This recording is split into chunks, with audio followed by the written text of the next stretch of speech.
আসসালামু আলাইকুম। আজকে আমরা এসএসসি ফিজিক্স গতি অধ্যায়ের লেকচার 6 এ কিছু গাণিতিক সমস্যার সমাধান করব। এই গাণিতিক সমস্যাগুলো সমাধান করার মাধ্যমেই মূলত আমরা আজকে এই গতি অধ্যায়টা শেষ করব। তো চলো শুরু করা যাক। প্রথম সমস্যাটার দিকে একটু লক্ষ্য করি। একটি বস্তুর বেগ 7 সেকেন্ডে 3 মিটার পার সেকেন্ড থেকে 3 মিটার পার সেকেন্ড থেকে কত হয়? 31 মিটার পার সেকেন্ড এ উন্নীত হয়। বস্তুটির ত্বরণ কত? অর্থাৎ তোমাকে যে জিনিসগুলো দেওয়া আছে, সময় যদি লিখি, সময় হচ্ছে কত? 7 সেকেন্ড। তোমাকে দিছে আদি বেগ হচ্ছে কত? 3 মিটার পার সেকেন্ড। শেষ বেগ দেওয়া আছে 31 মিটার পার সেকেন্ড। তোমাকে বলছে ত্বরণ কত? তো ত্বরণ নির্ণয়ের যে সূত্রটা তুমি জানো সেটা হচ্ছে কি? a is equal to v minus u ভাগ হচ্ছে কত? t। তো তোমার কাছে সবকিছুই দেওয়া আছে। v হচ্ছে 31, u হচ্ছে কত? 3, t হচ্ছে কত? 7, তাই না? তাহলে এটার মান কত হচ্ছে আসতেছে? এটার মান হচ্ছে 4, তাই না? 4 মিটার পার সেকেন্ড স্কয়ার। তো এর মাধ্যমে হচ্ছে কি আমরা ত্বরণটা নির্ণয় করলাম। এই সূত্রগুলো মূলত তোমরা হচ্ছে এতদিনে অনেক ভালোভাবেই হয়তো মুখস্থ করে নিয়েছো। অনেক বেসিক টাইপের ম্যাথ, এগুলো হচ্ছে অনেক সাধারণ ম্যাথ আর কি। তো দেখো পরের প্রশ্নটার দিকে লক্ষ্য করি। 36 কিলোমিটার পার আওয়ার বেগে, এটা হচ্ছে কি বেগ সবসময় কিসে থাকবে ক্যালকুলেশন করার সময়? Metre per second. এখানে হচ্ছে কি কিলোমিটার পার আওয়ার, তাই না? তো কিলোমিটার পার আওয়ারকে আমাদের মিটার পার সেকেন্ডে করে নেওয়া লাগবে। যাই হোক, এত বেগে চলন্ত একটি গাড়িকে ব্রেক কষে 50 সেকেন্ডে থামানো হলো। অর্থাৎ কি হয়েছে? 50 সেকেন্ডে গাড়িটা কি হয়েছে? থামানো হয়েছে, মানে শেষ বেগ কত হয়েছে? 0 হয়েছে। গাড়িটির ত্বরণ কত? তো প্রথমে আমাদের কি নির্ণয় করতে বলছে? ত্বরণ নির্ণয় করতে বলছে। তার আগে আমাদের দেওয়া আছে আদি বেগ হচ্ছে কত? 36 কিলোমিটার পার আওয়ার। তো কিলোমিটার পার আওয়ারকে আমরা মিটার পার সেকেন্ডে আনবো কেমনে? কিলোমিটারকে মিটারে আনার জন্য আমাদের কি করা লাগবে? 1000 দিয়ে গুণ করা লাগবে। আর এই ঘন্টাকে কি করা লাগবে? সেকেন্ডে আনা লাগবে, তাই না? তাহলে হচ্ছে 60 মিনিট 60 সেকেন্ড, তাই না? 3600 ভাগ হচ্ছে কি, ঠিক আছে? ওকে, তাহলে এখানে হচ্ছে কত? 10, তাই না? অর্থাৎ আদি বেগ ইউ হচ্ছে কত? 10 মিটার পার সেকেন্ড। শেষ বেগ ভি হচ্ছে কত? 0, তাই না? থামানো হয়েছে গাড়িটাকে। এতে কত সময় লাগছে? টি হচ্ছে কত? 50 সেকেন্ড। তাহলে গাড়িটির ত্বরণ কত? ত্বরণ নির্ণয় সূত্র কি? এ ইজ ইকুয়াল টু কি? ভি মাইনাস ইউ ভাগ হচ্ছে কত? টি, তাই না? ভি হচ্ছে কত? 0, ইউ হচ্ছে কত? ইউ হচ্ছে 10, টি হচ্ছে কত? 50, তাই না? মাইনাস 10 ভাগ হচ্ছে কি? 50। তাহলে মান হচ্ছে কত? মাইনাস 0.2 এত মিটার পার সেকেন্ড আছে। এখানে মাইনাস হচ্ছে মানে কি বলতো? এখানে হচ্ছে কি? মন্দন, তাই না? তাহলে আমরা লিখবো মন্দন। আচ্ছা দাঁড়াও, এখানে আছে মন্দন 0.2 মিটার পার সেকেন্ড স্কোয়ার। মন্দন লিখলে আমাদের আর মাইনাস চিহ্ন দেওয়া লাগবে না, কারণ মন্দন নিজেই একটা কি ঋণাত্মক ওয়ার্ড, ঠিক আছে? যদি ত্বরণ লিখি তখন আমাদের কি দেওয়া লাগবে? মাইনাস চিহ্নটা দেখানো লাগবে। এটা তোমাদের আগেই আমরা ক্লাসে বলছিলাম। তো এখন তুমি এখান থেকে কি পাইছো? তোমার কাছে ত্বরণ চাইছে, তুমি ত্বরণ বাইর করে দেখাইছো। এবার বলছে গাড়িটি কত দ্রুত অতিক্রম করবে। অর্থাৎ গাড়িটার আদি বেগ দেওয়া আছে, শেষ বেগ দেওয়া আছে, ত্বরণ দেওয়া আছে। তাহলে অতিক্রান্ত দূরত্ব নির্ণয় সূত্র কি? এস ইজ ইকুয়াল টু কি? U t plus half a t square. U তো হচ্ছে কত? 10, টি হচ্ছে কত? 50, তাই না? হাফ এ হচ্ছে কত? মাইনাস 0.2, টি হচ্ছে কত? 50, তার উপর স্কোয়ার, তাই না? তাহলে এটার ক্যালকুলেশন করলে এটার মান কত আসে?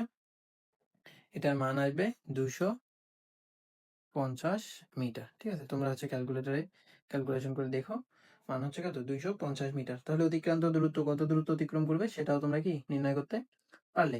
এবার দেখো 3 নাম্বার প্রশ্ন। 2 মিটার পার সেকেন্ড স্কয়ার ত্বরণ সৃষ্টিকারী অ্যাক্সিলারেটরে চেপে 9 মিটার যাওয়ার পর কোনো গাড়ির বেগ 10 মিটার পার সেকেন্ড হলো। অর্থাৎ কোনো একটা গাড়ির ত্বরণ কত? কত ত্বরণ? এ হচ্ছে 2 মিটার পার সেকেন্ড স্কয়ার ত্বরণ সৃষ্টিকারী একটা কি অ্যাক্সিলারেটরে চাপ দেওয়া হলো। সেটা কত কত দূরত্ব গিয়েছে? 9 মিটার দূরত্ব গিয়েছে। যাওয়ার পর কত হলো? তার বেগ হচ্ছে কত? 10 মিটার পার সেকেন্ড। অর্থাৎ 9 মিটার যাওয়ার পর এর বেগ কত হয়েছে? শেষ বেগ। তার মানে এটা যদি আমরা শেষ বেগ ধরি তাহলে ভি হচ্ছে কত? 10 মিটার পার সেকেন্ড। অ্যাক্সিলারেটরে চাপার মুহূর্তে গাড়ির বেগ কত ছিল? অর্থাৎ যে সময় গাড়িটার অ্যাক্সিলারেটরে চাপানো হয়েছে সেটা কি আদি বেগ যদি ধরি, সেই বেগটা হচ্ছে কত? তাহলে এইখানে দেখো তোমার এ আছে, কি কি দেওয়া আছে? ত্বরণ দেওয়া আছে, সরণ দেওয়া আছে, বেগ দেওয়া আছে, তাই না? তাহলে এই জিনিসগুলো দেওয়া আছে কোন সূত্রে? এই জিনিসগুলো তোমার একটা সূত্র, v square is equal to কি u square plus 2a s, তাই না? তোমাকে নির্ণয় করতে বলছি কোনটা? নির্ণয় করতে বলছে কি আদি বেগ, তাই না? তাহলে ইউ স্কোয়ার হচ্ছে কি V square minus 2a s। তাহলে এখান থেকে তাহলে ভি হচ্ছে কত?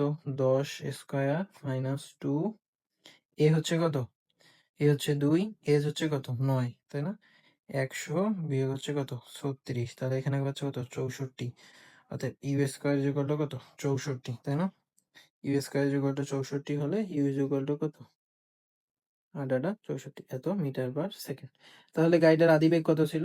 গাড়িটার আদিবেগ ছিল 8 মিটার পার সেকেন্ড। ওকে, এবার দেখো পরবর্তী প্রশ্নে। ঘন্টায় 60 কিলোমিটার বেগে চলন্ত একটি গাড়িকে 6 সেকেন্ড ধরে, অর্থাৎ গাড়িটার উপর কত 6 সেকেন্ড ধরে এত হারে 1.5 মিটার পার সেকেন্ড স্কোয়ার হারে ত্বরণ প্রয়োগ করা হলো। কত সেকেন্ড ধরে ত্বরণ প্রয়োগ করা হয়েছে? 6 সেকেন্ড ধরে। কত ত্বরণে? 1.5। ঠিক আছে, এবার বলছে এর শেষ বেগ কত? তাহলে তোমার কাছে যে জিনিসগুলো দেওয়া আছে সেগুলো যদি তুমি লিখে নাও, তোমার কাছে দেওয়া আছে ইউ হচ্ছে কত 60 কিলোমিটার, তাই না? এটা কি 60 কিলোমিটার পার আওয়ার অর্থাৎ ঘন্টায়।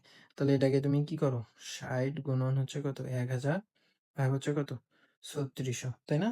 তাহলে এটার মান হচ্ছে কত 16.67 এত মিটার পার সেকেন্ড। তোমাকে নির্ণয় করতে বলছে কি শেষ বেগ। তার আগে দেওয়া আছে কি সময় দেওয়া আছে টি হচ্ছে কত 6 সেকেন্ড, তাই না? ত্বরণ দেওয়া আছে কত 1.5। তোমাকে নির্ণয় করা লাগবে কি ভি, তাই না? এত মিটার পার সেকেন্ড স্কয়ার। তোমাকে ভি নির্ণয় করা লাগবে। তাহলে তুমি ভি নির্ণয়ের জন্য তুমি কি সূত্র জানো? এখানে তোমার কি দেওয়া আছে?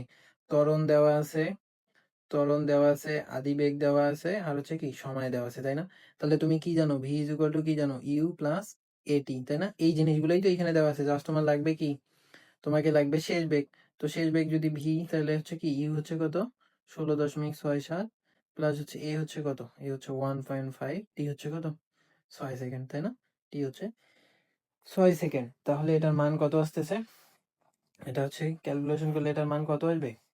এটার মান আসবে 25 কত 67 এত মিটার পার সেকেন্ড। ওকে, 25.67 মিটার পার সেকেন্ড। এবার বলছে কি গাড়িটা কত দূরে চলবে, অর্থাৎ কত দূরত্ব অতিক্রম করবে। তাহলে কত দূরত্ব অতিক্রম করবে? এবার তোমার ভি দেওয়া আছে, এ দেওয়া আছে, ইউ দেওয়া আছে, টি দেওয়া আছে, তোমার নাই কোনটা? এস নাই, তাই না? এস দেওয়া নাই। তাহলে এস যেহেতু দেওয়া নাই, তাহলে তুমি আরেকটা সূত্র জানো, v square is equal to কি u square plus 2a s, তাই না? তাহলে তুমি 2a s is equal to কি লিখতে পারো? V square minus u square, অর্থাৎ S is equal to v square minus u square ভাগ হচ্ছে কত 2a। তোমার এখানে সবগুলা মানই দেওয়া আছে, এই মানগুলো তুমি হচ্ছে এখানে বসাইলে তুমি হচ্ছে কি উত্তর পেয়ে যাবে। এটার উত্তর হয়তো তোমরা মিল করে নিও, উত্তর আসবে কত 127.02। তোমরা যে ক্যালকুলেটারে মানগুলো বসাই দেখিও এইটাই আসবে। ওকে, এবার আসো পরবর্তী প্রশ্নে। পরবর্তী প্রশ্নটার দিকে লক্ষ্য করো, কি বলছে 50 মিটার উঁচু থেকে, অর্থাৎ ধরো এটা হচ্ছে কি একটা উচ্চতা, ধরো এটা হচ্ছে ভূমি, 50 মিটার উঁচু, ঠিক আছে? এইখান থেকে এইটার দূরত্ব হচ্ছে কত 50। ওকে, উঁচু থেকে একটা বস্তু ভূমিতে পতিত হলো, অর্থাৎ এই বস্তুটাকে তুমি কি করতেছো ভূমিতে ফালাই দিতেছো, তাই না? তাহলে এই বস্তুটা তুমি এখান থেকে ফালাই দিতেছো, তার মানে এই অবস্থায় বস্তুটা কি স্থির ছিল, অর্থাৎ আদিবেগ কত 0, উচ্চতা হচ্ছে কত, এই হচ্ছে কত 50, তাই না? 50 মিটার। এখন এই যে কোনো একটা বস্তুকে যখন তুমি উপর থেকে নিচের দিকে ফেলবা, তখন সেটা কি অভিকর্ষ বলনের কারণে কি অভিকর্ষ বল কোন দিকে কাজ করবে? নিচের দিকে কাজ করবে, তাই না? তাহলে অভিকর্ষ বল জি এর মান কত? জি হচ্ছে কত 9.8 মিটার পার সেকেন্ড স্কয়ার, তাই না? তাহলে তোমার এইখানে দেখো অভিকর্ষ বল সবসময় কি করে? নিচের দিকেই কাজ করে, আর বস্তুটাও নিচের দিকে পড়তেছে, তাই না? তাহলে তোমার কাছে এই জিনিসগুলো দেওয়া আছে। তোমাকে বলছে কি ভূমিতে পৌঁছাতে কত সময় লাগে। তুমি কি জানো? তুমি একটা সূত্র জানো, এটা তুমি জানো, S is equal to u t plus half a t square, তাই না? এটা যখন হচ্ছে কি তুমি সরলরেখা বরাবর কোনো কিছু যায় বা সোজা কোনো কিছু যায়, কিন্তু যখন কোনো বস্তু উপর থেকে নিচের দিকে পড়ে তখন আমরা এস এর পরিবর্তে কি লিখবো? এইচ, ঠিক আছে?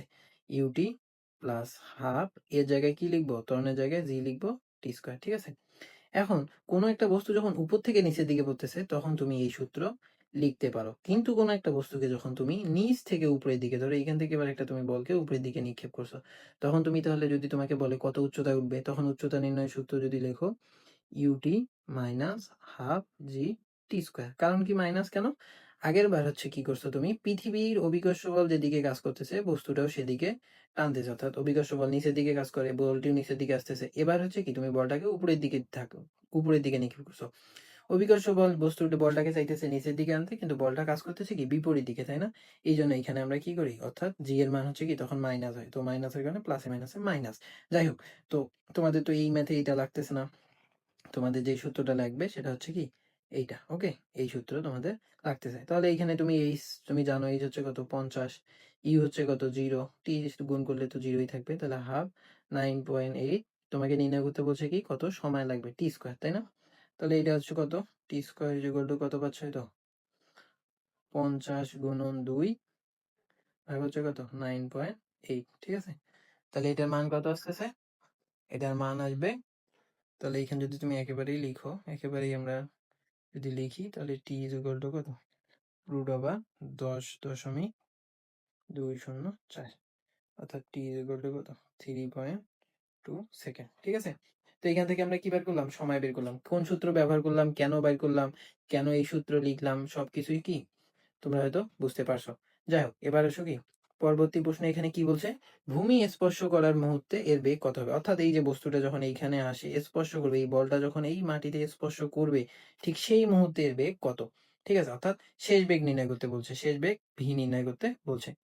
তো ভি যেহেতু নির্ণয় করতে বলছে, এবার তোমার কাছে কি দেওয়া আছে, জি দেওয়া আছে, এ উচ্চতা দেওয়া আছে, আবার কি হচ্ছে তোমার কাছে সময়ও দেওয়া আছে, তাই না?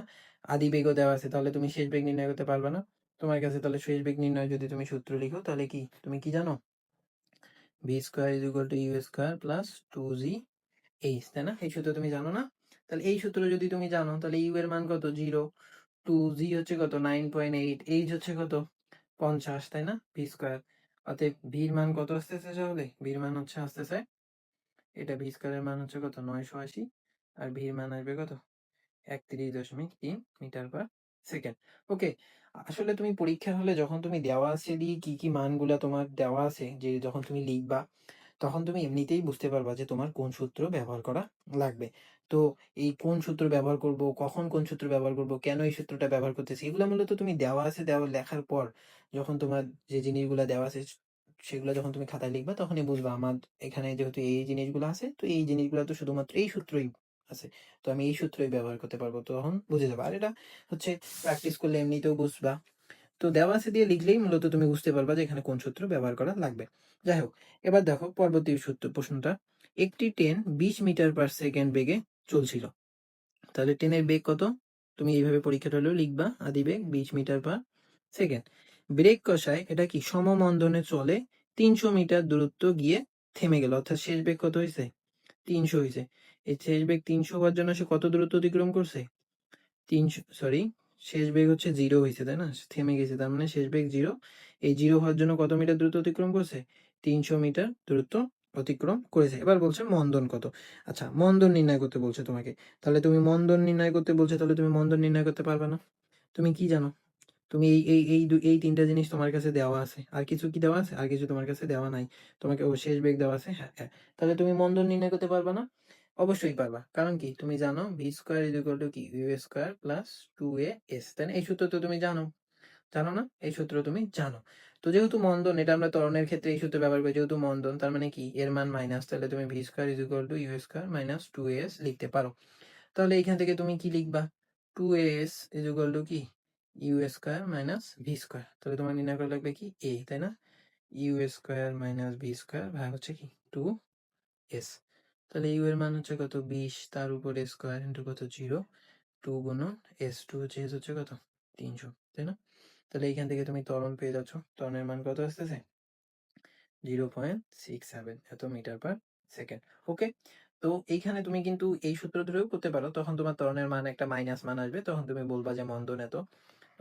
আর যেহেতু তোমাকে বলতেছে এখানে পরীক্ষায় বলেই দিছে মন্দন কত, তার মানে তুমি ডিরেক্ট হচ্ছে মন্দনের সূত্র ব্যবহার করে লিখতে পারো যে মন্দন এত। ঠিক আছে, আচ্ছা যাই হোক, এবার দেখো পরবর্তী প্রশ্ন, এবং এটাই হচ্ছে কি শেষ প্রশ্ন। কি বলছে, একটা বস্তু স্থির, অর্থাৎ একটি স্থির বস্তু, তার মানে তুমি প্রথমে স্থির বলছো, বস্তু বলছে, তার মানে কি আদিবেগ হচ্ছে কত 0। ঠিক আছে, স্থির বস্তু এত ত্বরণে 5 মিটার, অর্থাৎ ত্বরণ কত 5 মিটার পার সেকেন্ড স্কয়ার ত্বরণে চলা শুরু করলো, কত দূরত্বে বস্তুটির বেগ 25 মিটার, অর্থাৎ কোন দূরত্বে, অর্থাৎ এস এর মান কত হলে বস্তুটার শেষ বেগ কত হবে 25 মিটার পার সেকেন্ড হবে। তাহলে এইটা যদি দেওয়া থাকে তোমার কাছে ইউ দেওয়া আছে, এ দেওয়া আছে, এস দেওয়া আছে, ভি দেওয়া আছে, তাহলে তোমার কি? তোমার তো এটা জানা সূত্র v square is equal to কি? U square plus 2as। তোমাকে নির্ণয় করা লাগবে কি? এস, তাই না? 2as ইজ ইকুয়াল টু কি? V square minus u square. অর্থাৎ এস ইজ ইকুয়াল টু কি? V square minus u square by হচ্ছে কত? 2a। তাহলে ভির মান কত? 25, তার উপর স্কয়ার, ইউ হচ্ছে কত? 0, 2 গুণন এ হচ্ছে কত? 5, তাই না? 25 25 হচ্ছে কত? 625 ভাগ 10, মান হচ্ছে কত? 62.5 এত মিটার। তাহলে তুমি এখান থেকে কত দ্রুত, অর্থাৎ 62.5 মিটার দ্রুত অতিক্রম করার পর বস্তুটার বেগ কত হবে? 25 মিটার পার সেকেন্ড হবে, তাই না? 25 মিটার পার সেকেন্ড হবে। তো এরই মাধ্যমে হচ্ছে আমরা তোমাদের গতি অধ্যায়টা শেষ করে দিলাম। তো এই অধ্যায়টা শেষে তোমাদেরকে একটা কথাই বলবো, পরীক্ষার হলে তুমি কোনো প্রশ্ন পড়ার সাথে সাথেই লিখবা যে তুমি যে প্রশ্নটা লিখতেছো সেই প্রশ্নটায় দেওয়া আছে দিয়ে তোমার কাছে কি কি আছে। যখন তুমি দেওয়া আছে দিয়ে তোমার কাছে যেসব জিনিস আছে সেগুলো লিখবা, তখন তুমি বুঝে ফেলবা তোমার কোন সূত্র ব্যবহার করা লাগবে। আর তোমাদের যেহেতু সূত্র অল্প কয়েকটা, তো এমনিতেও তোমরা হচ্ছে বুঝতে পারবা। তো আমার হিসাবে মনে হয় যখন তোমরা দেওয়া আছে দিয়ে লিখবা, তখন সেটা তোমাদের জন্য আরো অনেক সহজ হবে। আর অবশ্যই তো পরীক্ষার হলে তোমাদের প্রশ্ন অ্যান্সার করার সময় দেওয়া আছে দিয়ে লেখাই লাগবে। তো আমরা পরবর্তীতে তোমাদের হচ্ছে অধ্যায়ভিত্তিক যে সৃজনশীলগুলো আছে সেগুলোরও সমস্যার সমাধান করাবো। তো এই অধ্যায়ে আমরা যে হচ্ছে তোমাদের এই কয়েকটা প্রশ্ন সলভ করাইছি, মোটামুটি ১০ টার মতো হবে হয়তো। তো এই প্রশ্নগুলা সমাধান করানোর একটাই উদ্দেশ্য, তোমরা যাতে সূত্রগুলা কিভাবে প্রয়োগ করানো যায় সেটা যাতে তোমরা বুঝতে পারো। যেহেতু তোমাদের অধ্যায়ের ভিতরে পর্যাপ্ত পরিমাণ অঙ্ক দেওয়া নাই। যদি থাকতো তাহলে হয়তো এগুলা করানো লাগতো না। তো যেহেতু করানো নাই সেহেতু আমরা তোমাদের সূত্রগুলার প্রয়োগ কিভাবে করবা বা সূত্রগুলা কিভাবে ব্যবহার করবা সেটা দেখানোর জন্য হচ্ছে এই ক্লাসগুলো নিয়েছি। পরবর্তী অধ্যায়ের জন্য অপেক্ষা করো সবাই। ততক্ষণ পর্যন্ত সবাই ভালো থাকো, সুস্থ থাকো। আসসালামু আলাইকুম।